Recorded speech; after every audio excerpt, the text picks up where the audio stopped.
पंगरे मां सलीम अहमद मलाह जी रिपोर्ट मुताबिक टाउन कमेटी पंगरे के चेयरमैन मोहतरम मीर मोहम्मद बख्श टालपुर तरफा मुहर्रम अल हराम के हवाले से टाउन कमेटी पंगरे के ऑफिस में इजलास मुनक़िद किया वियो, जै मरकज़ी इमाम बारगाह अल हुसैनी समेत पंगरे के पढ़न ऐं इमाम बारगाहन अहल तशी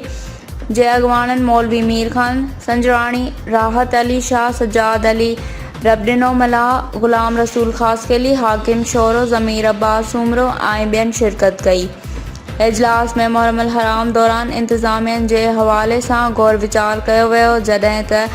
उन सां गॾु इमाम बारगाह में पढ़ण जा मसला पेश किया विया, जंहिं ते चेयरमैन साहब मुहर्रम अल हराम के हवाले से रोशनी ऐं इज़ाफ़ी सुथराई ऐं मातमी जुलूसन जा रोड क्लियर कराइण जो यकीन ॾियारियो। इजलास में मेंबरन राशिद अली लेल ऐं सॼण भील पिण शिरकत कई।